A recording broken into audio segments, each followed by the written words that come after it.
Thank you for joining us for Family Basics 101. I'm Dr. Bruce McClure, the local minister at the Prince George's Church of Christ, located at 7800 Central Avenue in Landover, Maryland. This is Domestic Violence Awareness Month.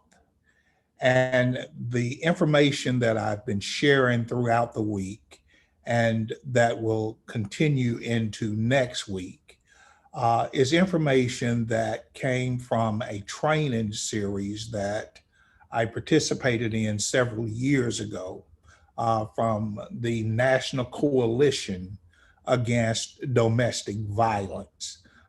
It was a domestic violence training that has benefited me, and I think it has also benefited many lives that I've come in contact with over the years.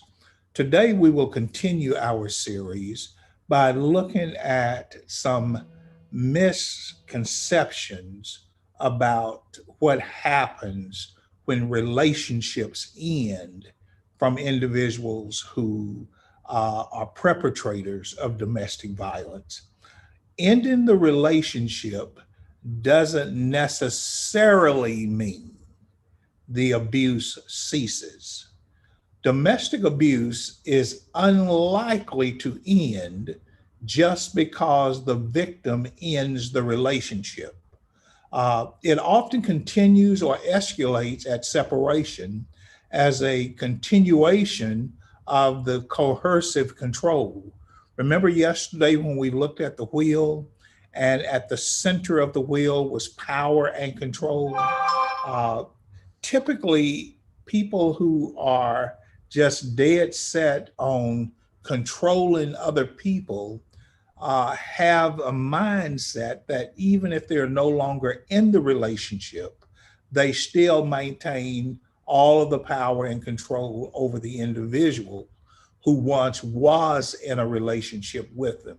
In fact, many murders of abused women occur during or after separation when the abuser feels the victim is escaping his or her control and he tries to reestablish it.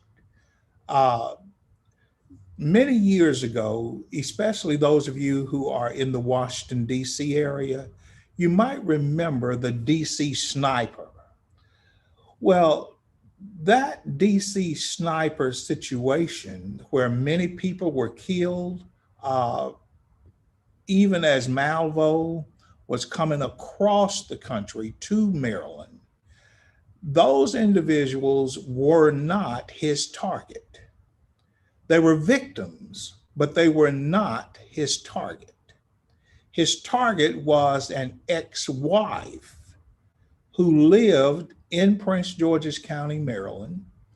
And what Malvo was doing uh, was setting up the murder of his ex wife. And what he did throughout the country was killed people randomly so that when he finally got to his target, which was his ex wife, it would look as if she was just a victim of the DC sniper.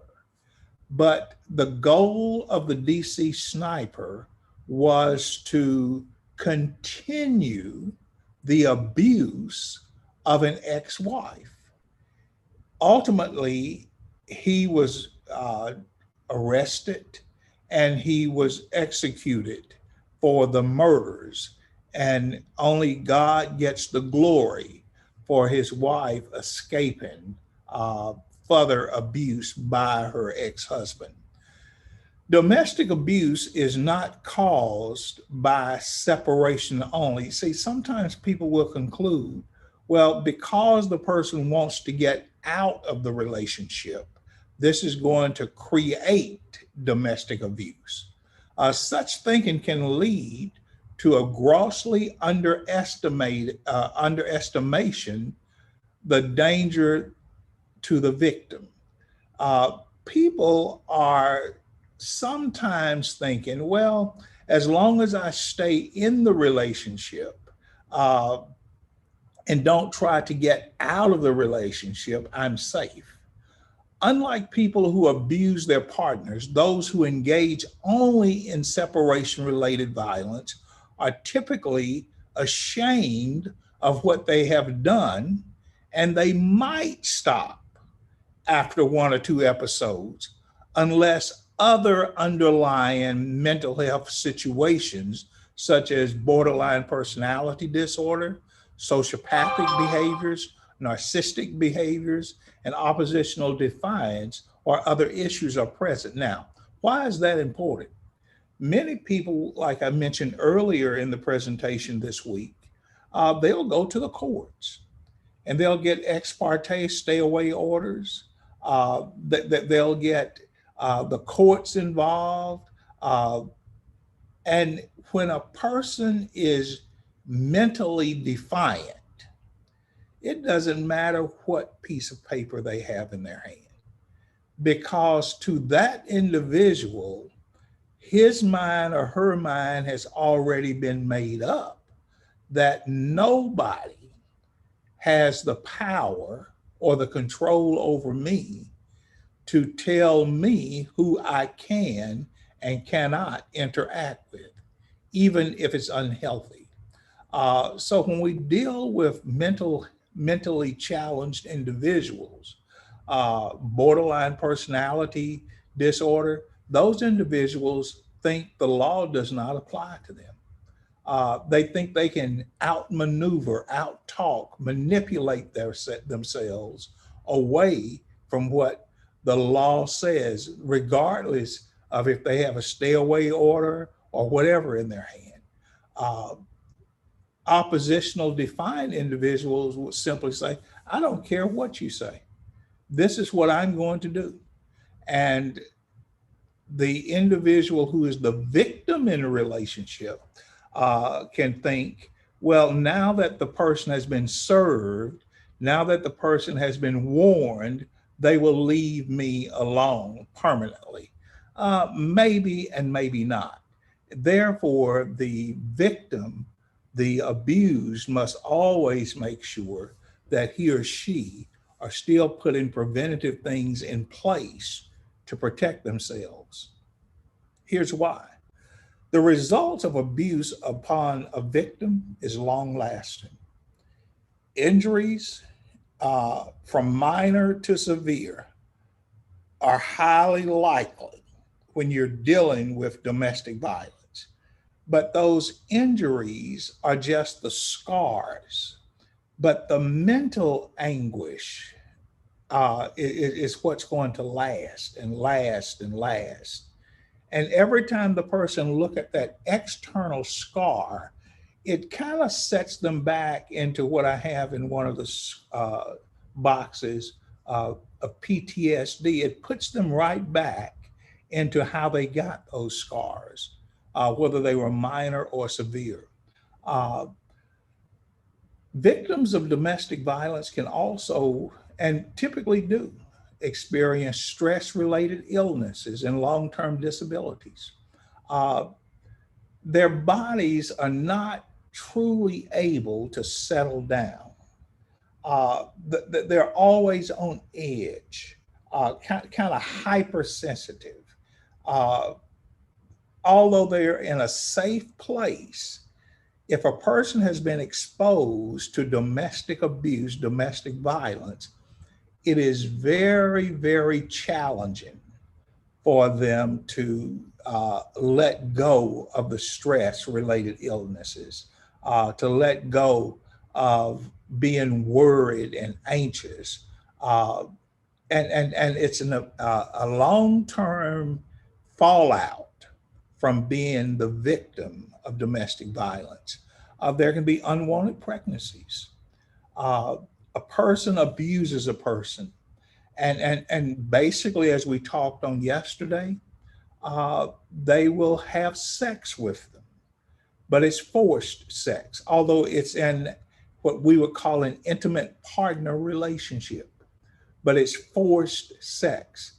And sometimes the victim, although not willfully participating in the sexual encounter, sometimes conclude that if I don't have sexual intercourse with this individual, then the abuse will be even worse.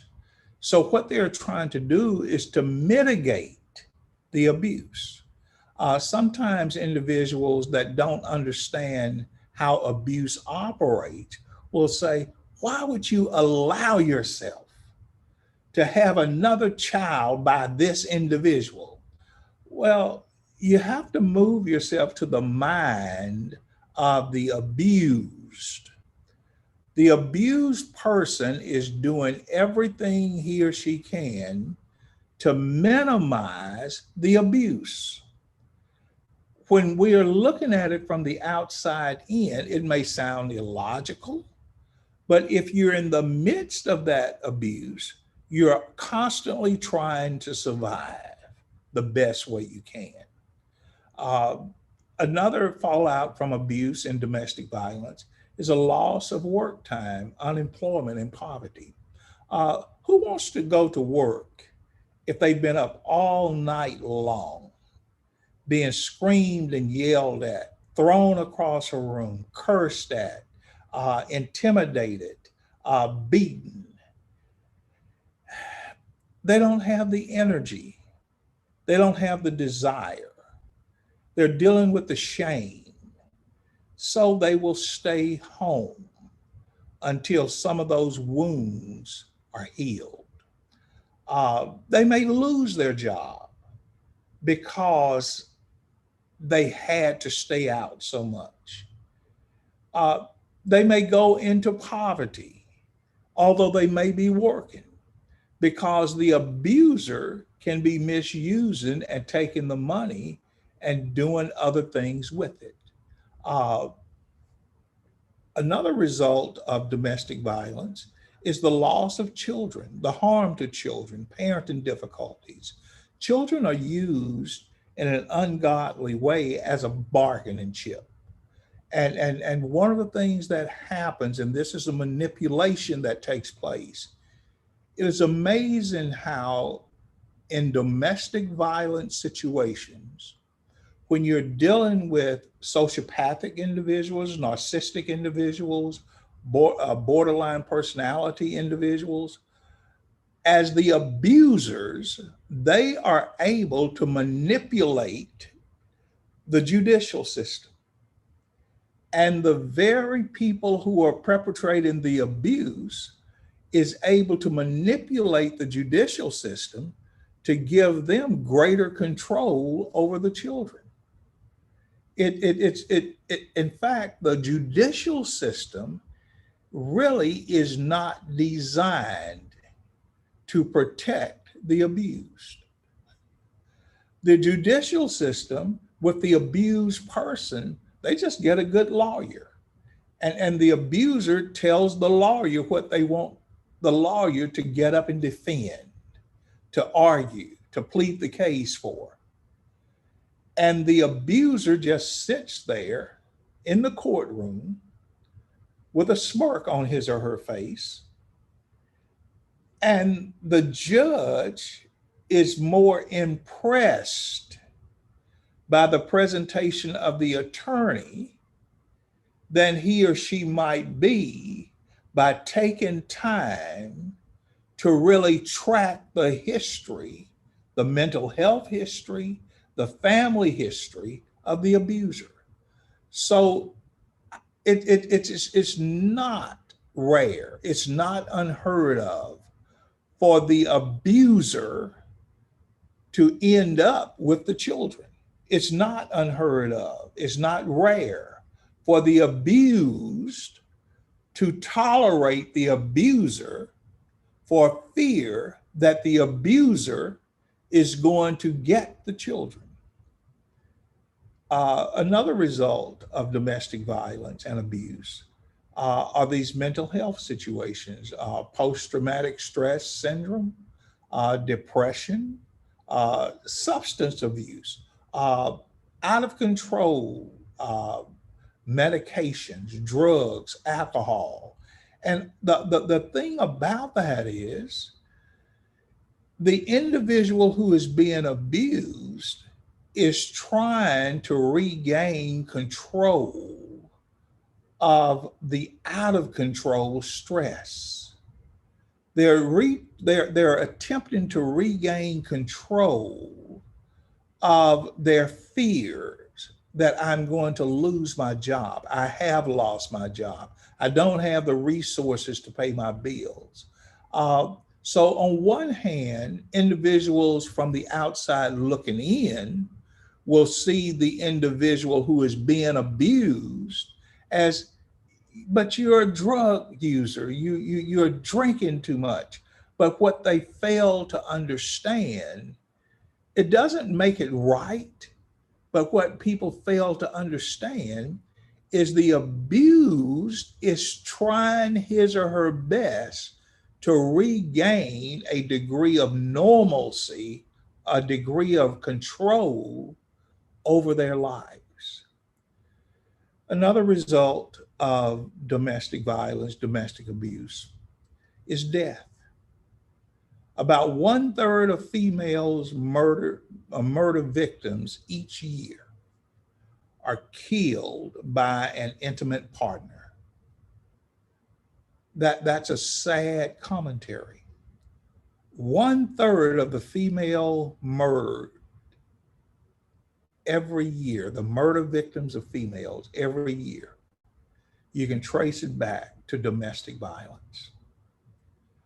That's true in churches, in the religious community, no matter what the social economic plight of the individuals might be. Domestic violence is deadly, more so to females than to men. Yet, about 3 to 4% of the male victims are killed. I mean, we can't dismiss that.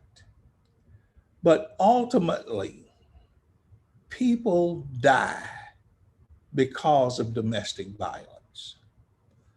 There's a number at the bottom in the last block: 800 799 7233. 800 799 7233. Write that number down. If it does not apply to you, I will assure you, you will be able to help somebody else. If not this week, if not next week, but somewhere in your lifespan, you're going to run into somebody that needs the information that you are tuning into on Family Basics 101. Let's pray together. Father, I pray that you will protect those women, those children, and those men who are in domestic abuse, domestic violence situations. Father, give them comfort even in the midst of uncertainty. And Father, I pray even more that you will deliver them from the heinousness of the anger, the misdirection of those who would even purpose to abuse another person. Father, it's my prayer that your grace will cover the children and that their mental futures will not be permanently scarred because of the distorted minds, the distorted hearts of those who will abuse. Make an avenue of escape for those who are in these situations. And I pray that as those who are on the outside looking in, help us to have a tender heart toward those who are seeking a way out. Through Christ I pray. Amen. I'll see you back in class again tomorrow. We will continue this series because this is Domestic Abuse, Domestic Violence Awareness Month. And I think we have a responsibility as a church community to make sure we educate people about the plight of those who are caught up in this jail of domestic violence. I'll see you back in class again tomorrow. Don't be late and don't skip class. God bless each of you.